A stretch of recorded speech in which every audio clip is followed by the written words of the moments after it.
구약성경 1315면에 있는 스가랴 3장 1절에서 5절까지 말씀을 제가 봉독해 드리겠습니다. 대제사장 여호수아는 여호와의 천사 앞에 섰고 사탄은 그의 오른쪽에 서서 그를 대적하는 것을 여호와께서 내게 보이시니라. 여호와께서 사탄에게 이르시되 사탄아 여호와께서 너를 책망하노라. 예루살렘을 택한 여호와께서 너를 책망하노라. 이는 불에서 꺼낸 그슬린 나무가 아니냐 하실 때에 여호수아가 더러운 옷을 입고 천사 앞에 서 있는지라. 여호와께서 자기 앞에 선 자들에게 명령하사 그 더러운 옷을 벗기라 하시고 또 여호수아에게 이르시되 내가 내 죄악을 제거하여 버렸으니 내게 아름다운 옷을 입히리라 하시기로 내가 말하되 정결한 관을 그의 머리에 씌우소서 하매 곧 정결한 관을 그 머리에 씌우며 옷을 입히고 여호와의 천사는 곁에 섰더라. 아멘. 우리 옆에 분들과 인사하겠습니다. 말씀에 은혜 되세요. 이렇게 인사했으면 좋겠습니다.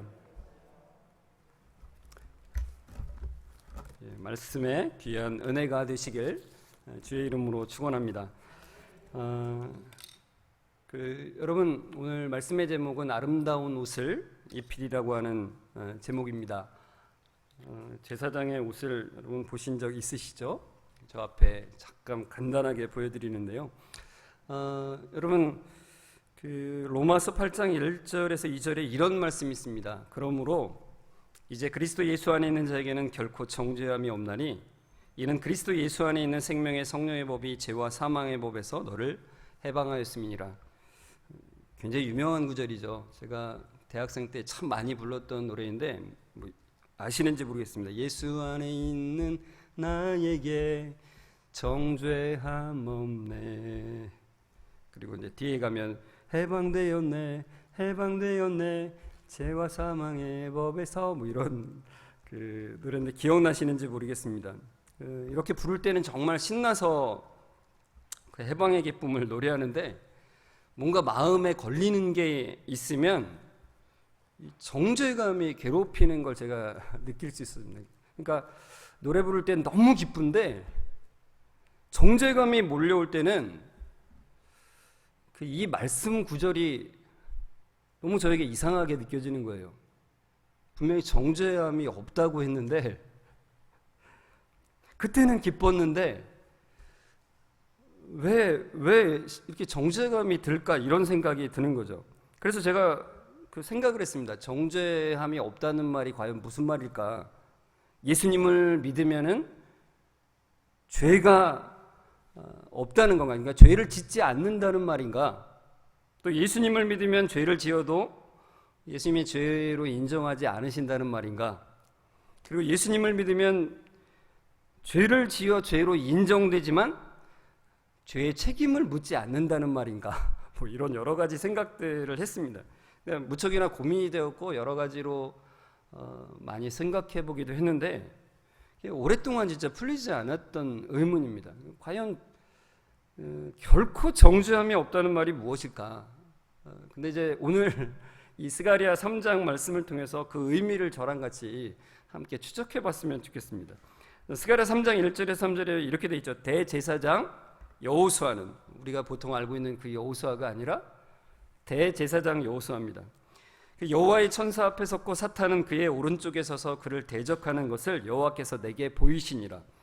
여호와께서 사탄에게 이르시되 사탄아 여호와께서 너를 책망하노라.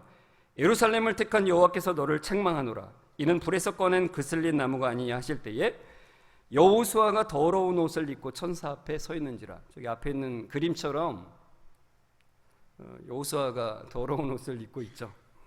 하나님께서 스가랴에게 이런 환상을 보여주십니다. 하나님께서 스가랴에게 이런 환상을 보여주신 배경이 있습니다. 이것은 이스라엘 백성들이 이제 바벨론에 멸망당했죠. 하나님께 죄를 범함으로 말미암아 멸망당하고 포로로 잡혀갔습니다. 그리고 시간이 흘러서 바벨론을 이제 바사 왕국, 그러니까 페르시아가 무너뜨리게 되죠. 그리고 그 페르시아에 의해서 이스라엘 백성들은 가나안 땅으로 돌아오게 됩니다. 돌아와서 그들이 가장 첫 번째로 한 일이 바로 성전을 재건한 일인데 이들의 상황이 사실 쉽지가 않았죠. 경제적으로도 너무 어렵고 여러 가지 여건들이 상황이 좋지 않았습니다. 그러나 이들에게는 성전이 너무나 중요했기 때문에 돌아와서 가장 먼저 한 일은 바로 성전을 재건한 거예요. 그래서 기쁨으로 성전을 재건하고 있는데 수많은 대적들이 그걸 놔두지 않습니다. 너무나 많은 방해를 하고, 그리고 바사 왕국의 그 황제에게 편지를 써가지고 결국은 그 일을 못하게 만들죠. 성전 그 재건이 중단이 되게 됩니다. 그러니까 여러분, 그 상황을 보는 그 이스라엘 백성들의 심정이 어땠을까요?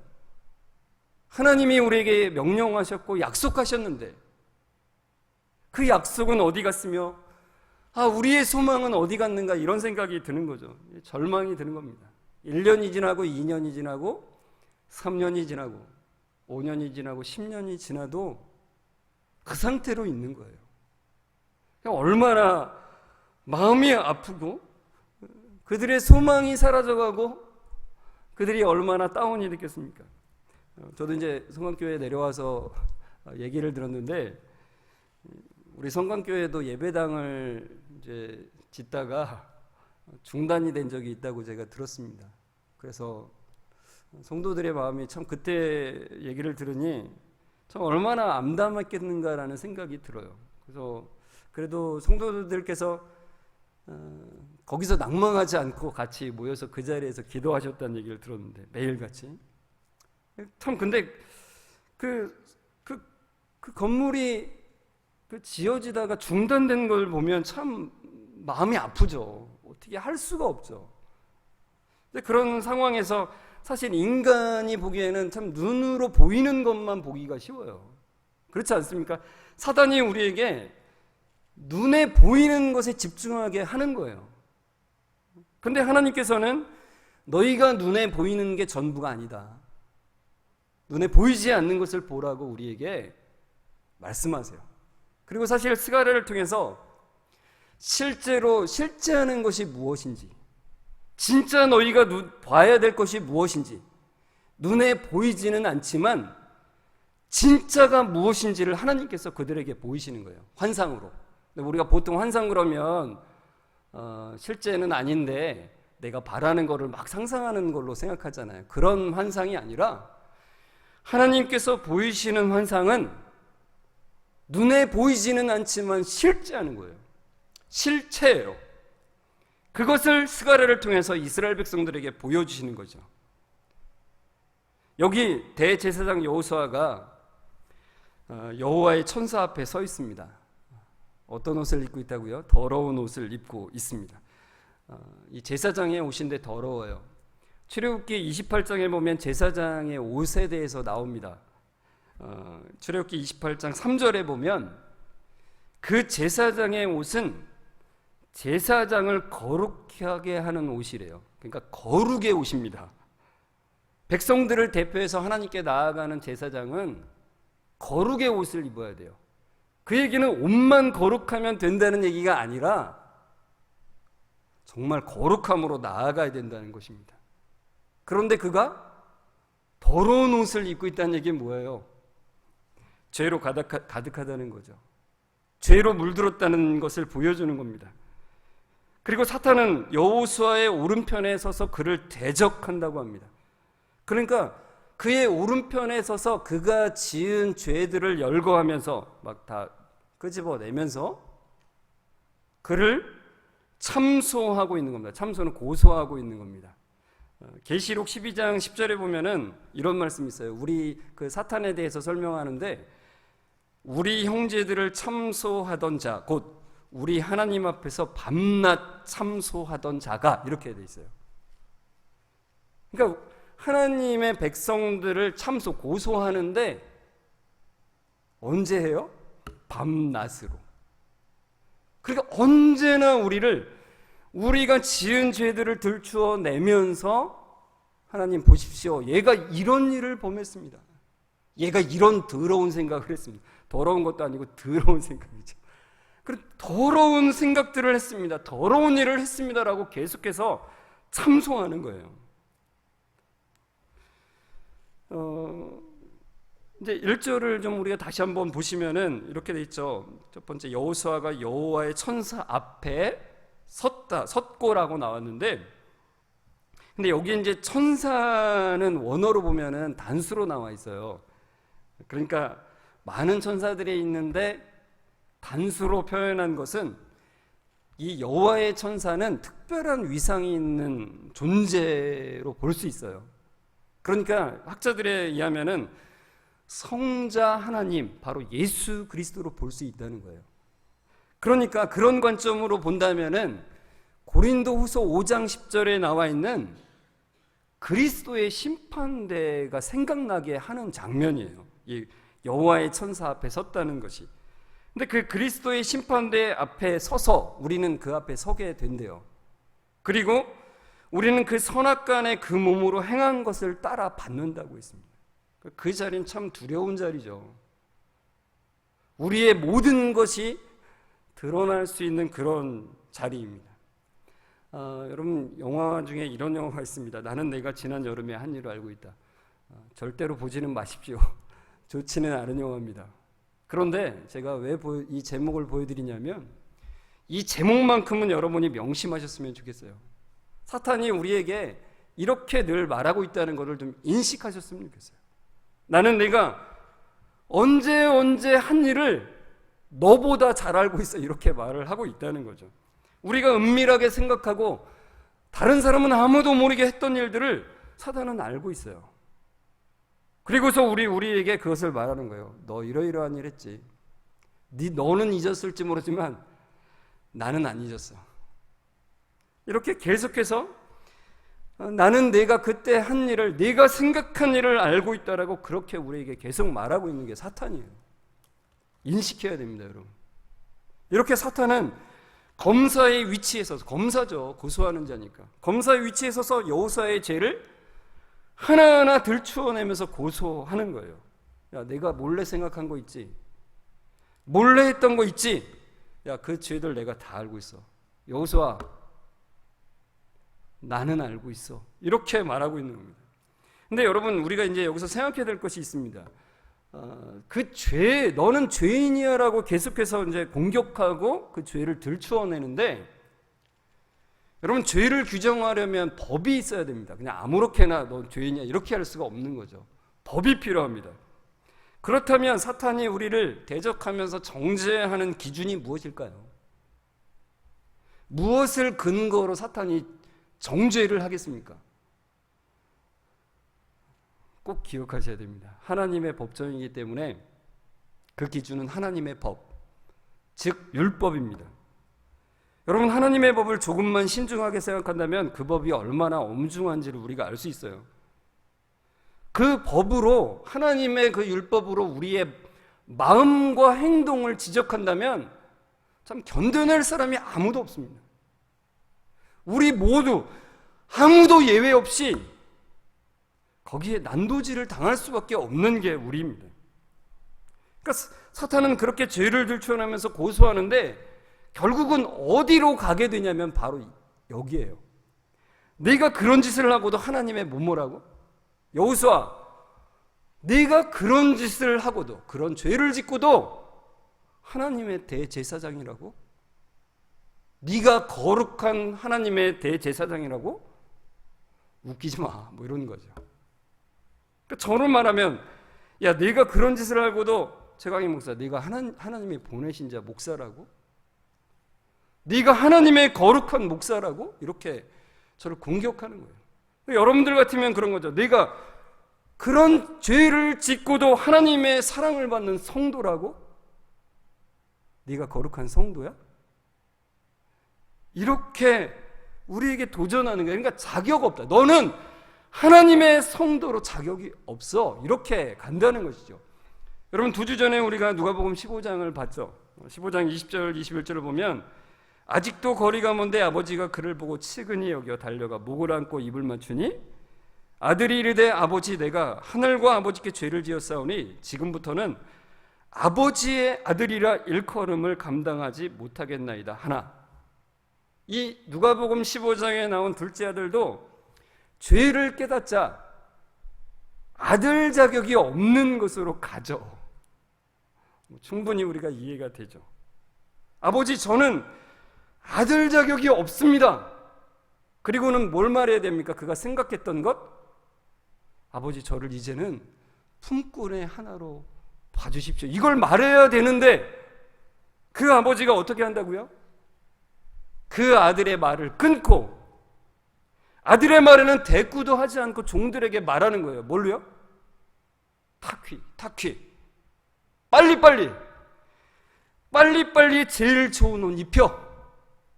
빨리빨리 손에 가락지 끼워. 빨리빨리 발에 신신 껴. 빨리빨리 송아지 잡아. 아버지에게는 그 아들이 무슨 죄를 지었던 간에 그 아들은 여전히 아들이에요. 여러분, 우리가 혼동하지 말아야 될 게 있어요. 우리가 옛사람이었을 때와 새사람이 되었을 때는 그 짓는 죄의 성격이 달라져요. 되게 이상하죠. 우리가 하나님과 원수되었을 때는 우리가 짓는 죄는 멸망받을 죄였어요. 지옥 갈 죄죠. 그러나 우리가 하나님과 회복되어 하나님의 자녀가 되었을 때는,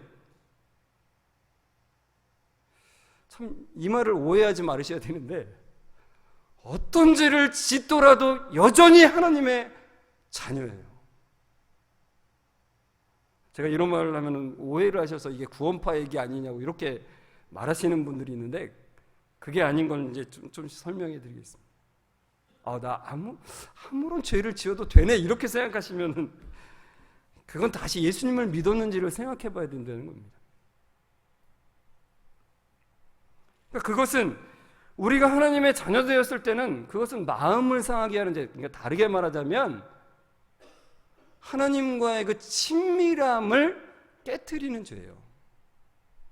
관계가 어색하게 만드는 죄라는 거죠. 그러니까 여러분, 옛사람일 때는 율법에 적용되어서 죽을 수밖에 없는 죄이지만, 그러니까 율법을 어긴 자는 정령 죽어야 되잖아요. 정령 죽으리라. 죄의 삭은 사망이라고 성경에 말하잖아요. 그 죄예요. 그러나 새 사람이 되었을 때, 하나님의 자녀가 되었을 때는 더 이상 율법에 적용해서 해방되는 상태예요. 그 죄가 관계를 어색하게 만드는, 친밀함을 깨는 죄라는 것입니다. 그런데 여러분, 우리가 여기서 잘 보셔야 됩니다. 새 사람이 되었는데도 사탄이 여전히 옛사람의 방식으로 우리를 정죄한다는 거죠. 우리를 속이는 거예요. 새 사람이 되었는데도 여전히 율법의 정죄와는 상관이 없는데도 여전히 율법의 정죄로 우리를 괴롭히는 거죠. 거기에 말리면 우리가 어떤 생각을 하겠습니까? 내가 하나님의 자녀가 맞나? 내가 그리스도인인가? 라고 하는 그런 생각으로 가게 되는 거죠. 여러분, 근데 또 이걸 보고서 예수님 믿고 난 다음에 죄는 별거 아니구만, 이렇게 생각하시면 제가 뭐라 그랬습니까? 내가 정말 예수님 믿었는지를 다시 한번 생각해 봐야 되는 거예요. 여러분, 하나님의 자녀는 하나님과의 친밀함이 깨지는 것이 얼마나 심각한지를 알아요. 왜요? 하나님과의 그 깊은 교제를 경험한 사람이기 때문에 그래요. 화목되었으니까. 그래서 하나님과의 관계에 집중하면서 회개하는 자리로 가는 거예요. 그러니까 벌 받을 것이 두려워서 나 어떻게 벌 받으면 어떻게 이렇게 회개하는 게 아니라 친밀함이 깨어진 것에 대한 아픔을 가지고 회개의 자리로 나아간다는 것이죠. 여러분, 이렇게 할 수 있는 근거가 무엇입니까? 이 스가랴 3장 2절의 4절을 잘 보시면 여러분, 하나님께서 사탄을 책망하십니다. 사람들에게는 형편없는 성읍 예루살렘이지만 하나님은 그 성을 택하셨어요. 사람들에게는 우리가 너무나 세상적 관점으로 보면 정말 형편없는 그런 존재죠. 그러나 하나님께서는 거룩한 사람으로 우리를 택하셨습니다. 그리고 사탄을 책망하십니다. 하나님은 여호수아를 불에서 건져내셨대요. 그러니까 여전히 수검댕이가 묻을 수밖에 없는 거죠. 여전히 죄의 본성에서는 자유하지 못한 상태, 여전히 죄를 짓는 상태입니다. 그래서 거룩한 옷이 아니라 여전히 더러운 옷을 입고 있는 상태입니다. 그러나 하나님께서는 거룩함이 여호수아에게 달려있지 않다는 것을 분명하게 보이세요. 거룩함은 누구에게 달려있다는 것을요? 하나님께 달려있음을 분명하게 보이신다는 겁니다. 그래서 하나님께서는 사탄이 고소하는 것을 법정용어로 기각하시고 자기 앞에 선자들에게 명령을 하시죠. 뭐라고요? 그 더러운 옷을 벗기라. 그 더러운 옷을 벗기라. 여러분 누가복음 15장에 나와 있는 그 아버지가 하는 것과 지금 뭔가 비슷하지 않습니까? 그 더러운 옷을 빨리 벗겨! 그리고 여호수아에게 말씀하시죠. 내가 내 죄악을 제거하여 버렸으니 내게 아름다운 옷을 입히리라. 여러분 하나님은 여호수아에게 더러운 죄악을 제거하시고 그 아름다운 옷은 뭐예요? 거룩의 옷이에요. 그 거룩의 옷을 입힌다라고 말씀하시는 겁니다. 여러분 로마서 4장 25절과 로마서 5장 1절을 보면 이렇게 되어 있습니다. 예수는 우리가 범죄한 것 때문에 내줌이 되고 또한 우리를 의롭다 하시기 위하여 살아나셨느니라. 그러므로 우리가 믿음으로 의롭다 하심을 받았으니 우리 주 예수 그리스도로 말미암아 하나님과 화평을 누리자. 여러분 이것이 바로 우리의 의로 우리가 의로워진 것이 아니라 하나님께서 의롭다고 해주셔서 의로워진 것인 이신칭의를 말하는 거예요. 내가 믿어서 된 게 아니라 나에게 있는 게 아니라 세상의 눈으로는 절대 알 수 없는 게 없는데 믿음의 눈으로 볼 때 이것을 알 수 있다는 거예요. 그 근거가 나에게 있는 것이 아니라 하나님께 있다라고 말씀하십니다. 로마서 6장 3절 4절을 보면 이렇게 되어 있습니다. 무릇 그리스도 예수와 합하여 세례를 받은 우리는 그의 죽으심과 합하여 세례를 받은 줄을 알지 못하느냐. 그러므로 우리가 그의 죽으심과 합하여. 여기에 나와 있는 합하여는 헬라어로 에이스입니다. 저 위에 써 있죠. 에이스. 이 에이스의 뜻은 뭐냐면 몸모 안으로 몸모 속으로라는 뜻이에요. 그러니까 이 말의 뜻을 아시겠습니까? 그러니까 우리가 예수 그리스도 안으로 들어가서 예수 그리스도와 함께 죽는 거죠. 예수 그리스도 안으로 들어가서 예수 그리스도와 함께 부활하는 것입니다. 그러니까 죽음으로 예수 그리스도와 함께 죽음으로 율법의 정죄가 해결된 거예요. 그리고 예수 그리스도와 함께 부활함으로 그의 의가 우리의 의가 된 것이죠. 고린도전서 1장 30절에 이런 말씀이 있습니다. 너희는 하나님으로부터 나서 그리스도 예수 안에 있고 예수는 하나님으로부터 나와서 우리에게 지혜와 의로움과 거룩함과 구원함이 되셨으니 예수님은 우리의 의로움이 되셨어요. 우리가 의로워서 우리가 의로운 자가 된 것이 아니라 예수님이 우리의 의로움이 되셨어요. 그러니까 이 말씀은 이런 거예요. 하나님께서 우리를 예수 그리스도 안으로 집어 넣으셔서 하나가 되게 하시고 그리스도를 통해서 우리를 의롭게 하셨다는 거예요. 그러니까 하나님이 우리를 보실 때는 우리를 예수 그리스도로 보시는 거예요. 그러니까 하나님이 보실 때는 우리는 뭐라고요? 예수 그리스도. 되게 이상하죠. 하나님이 보실 때는 우리는 예수 그리스도예요. 왜요? 예수 그리스도와 하나 되었으니까. 그래서 우리는 여전히 죄를 지어도, 참 이상해요. 그거는 정말 신비해요. 여전히 죄를 지어도 우리는 예수 그리스도 때문에 의인이에요. 이게 놀라운 거라는 겁니다. 내가 죄를 짓는 여부에 따라서 이게 의인이 됐다가 죄인이 됐다가 바뀌는 게 아니라 예수 그리스도 때문에 나는 의로운 자입니다라고 고백할 수 있는 거예요. 하나님이 그렇게 보신다고 하셨으니까. 로마서 8장 30절에 이렇게 되어 있습니다. 또 미리 정하신 그들을 또한 부르시고 부르신 그들을 또한 의롭다 하시고 의롭다 하신 그들을 또한 영화롭게 하셨느니라. 헬라어를 또 보여드려서 죄송해요. 근데 보여드려야 될 이유가 있습니다. 이 의롭다 하셨다는 건 분명히 과거형이죠. 우리를 의롭다 하셨잖아요. 그죠? 그런데 그 의롭다 하신 다음에 의롭다 하신 그들을 어떻게 하신다고요? 또한 영화롭게 하셨느니라. 한글로만 그런 게 아니라, 우리말로만 그런 게 아니라 헬라어도, 헬라어가 에독사센이라고 하는 말인데요, 진짜로 과거형입니다. 에디카이오센도 과거형, 에독사센도 과거형. 이미 하나님께는 이루어진 거예요. 왜요? 예수 그리스도가 이미 영화로워지셨기 때문에. 그와 합하여진, 그와 하나 된 우리도 이미 영화롭게 된 거예요. 우리가 사실은 실제로는 예수님 품에 안겼을 때, 지금은 우리는 성화되고 있는 과정이어서 아직 과거형으로 쓰면 안 될 것 같은데,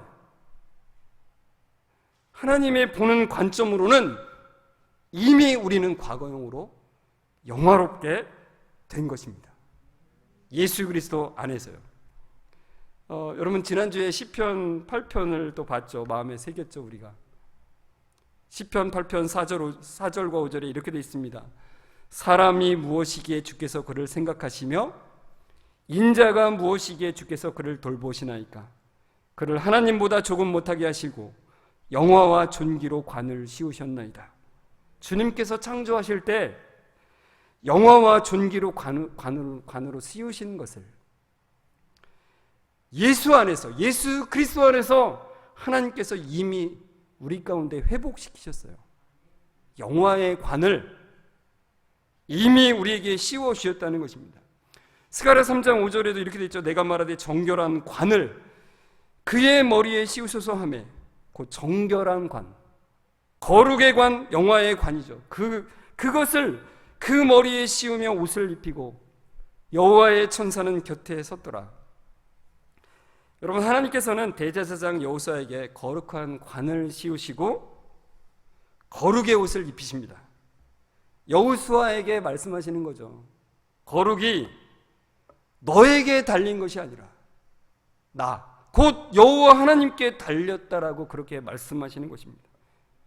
사탄의 정죄가 아무런 의미가 없다라고 선포하시는 것입니다. 여러분, 우리가 다시 한번 로마서 8장 1절 2절을 보실까요? 그러므로 이제 그리스도 예수 안에 있는 자에게는 결코 정죄함이 없나니 이는 그리스도 예수 안에 있는 생명의 성령의 법이 죄와 사망의 법에서 너를 해방하였습니다. 성도 여러분, 그리스도 예수 안에 있는 자에게는 결코 정죄함이 없습니다. 그러니까 다시 다른 말로 말하면 결코 죄와 사망의 법에 의한 정죄는 없습니다. 죄와 사망의 법은 무엇일까요? 바로 율법입니다. 결코 율법에 의한 정죄는 없습니다. 여러분, 율법은 하나만 범해도 모두 범한 것이 되는 거죠. 야고보서에 나와 있듯이. 그리고 그 율법을 범하면 영원한 죽음, 지옥입니다. 그런데 여러분, 사탄은 여전히 그 율법으로 우리를 정죄하고 고소하고 있다는 것을 기억하셔야 돼요. 계속해서 공격해요. 그러나 이제 우리가 반드시 기억해야 될 진리는 그것입니다. 우리는 이제 율법의 정죄를 받는 옛사람이 아니라는 것입니다. 그러니까 율법에 의해 정죄를 받는 옛사람은 이미 그리스도와 함께 십자가에서 죽었어요. 그러니까 사탄이 계속해서 율법으로 우리를 정죄할 때 우리가 어떻게 할 수 있습니까? 사탄아, 그 옛사람 죽었어. 예수 그리스도와 함께 이미 죽었어. 이렇게 말하는 겁니다. 여러분, 생명의 성령의 법은 무엇입니까? 바로 은혜의 법이죠.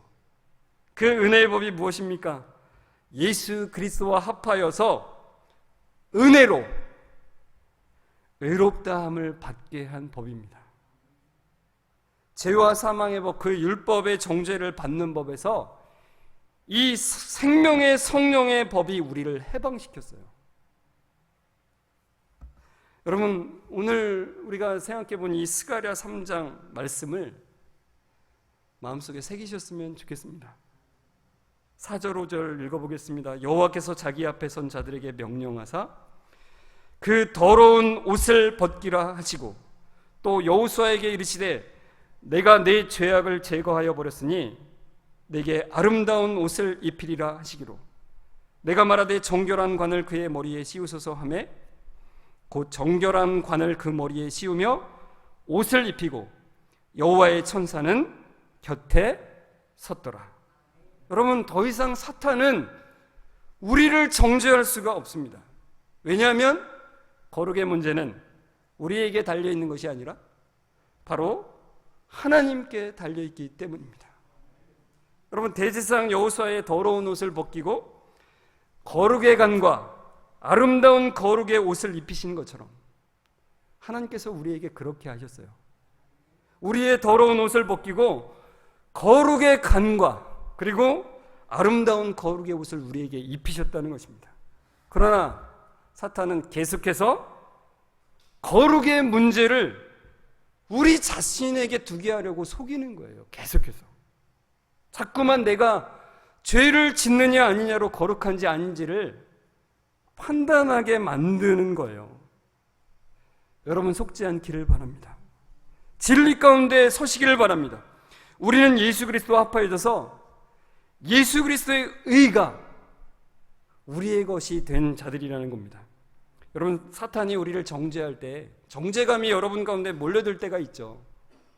그럴 때 이렇게 외치시길 바랍니다. 사탄아, 자 봐라, 내 의가 아니라 예수 그리스도의 의다. 나의 거룩한 옷이 아니라 하나님이 입히신 아름다운 옷이다. 하나님이 입히신 거룩의 옷이다. 자 봐라, 내 의가 아니라 예수 그리스도의 의로 나는 거룩하다. 이렇게 외치는 것입니다. 여러분, 우리가 예수 그리스도와 합하여서 우리의 죄악이 제거되고 하나님께서 아름다운 거룩의 옷을 입히심을 기억하면서 우리 같이 이 찬양 불렀으면 좋겠습니다. 6월절 어린 양의 피로 함께 부를까요? 6월절 어린 양의 피로 나의 삶의 문이 열렸네. 저 어둠의 권세는 힘이 없네. 주 보혈의 능력으로 원수가 날 정죄할 때에도 난 의롭게 설 수 있네. 난 더 이상 정죄함 없네. 난 주 보혈 아래 있네. 난 주 보혈 아래 있네. 그 피로 내 죄 사했네. 하나님의 긍휼 날 거룩해 하시었네. 난 주 보혈 아래 있네. 난 원수의 어떠한 공격에도 더 이상 넘어지지 않네. 난 주보혈 아래 있네. 난 주보혈 아래 있네. 난 주보혈 아래 있네. 난 원수의 어떠한 공격에도 더 이상 넘어지지 않네. 난 주보혈 아래 있네. 난 주보혈 아래 있네. 난 주보혈 아래 있네. 사랑의 하나님, 감사합니다. 율법의 기준대로 하자면 죽을 수밖에 없는 우리를 예수 그리스도와 합하여 죄에 대하여 죽고 의에 대하여 살게 하시니 하나님, 그 놀라운 은혜 감사드립니다. 우리의 죄악을 제거해 주시고 아름다운 거룩의 옷을 입혀주신 은혜 감사드립니다. 더 이상 율법의 정죄함이 없는 그 진리 가운데 굳건히 서게 하셔서 사탄의 속임에 흔들리지 않게 하여 주옵소서. 거룩이 나에게 달린 것이 아니라 하나님께 달린 것임을 늘 기억하는 은혜를 허락해 주옵소서. 그래서 벌받을까 봐 회개하는 것이 아닌 하나님과의 친밀함이 깨진 것을 슬퍼하며 회개의 자리로 가는 그 놀라운 은혜를 허락해 주옵소서. 우리를 구원하신 영원하신 예수님의 이름으로 기도드리옵나이다. 아멘.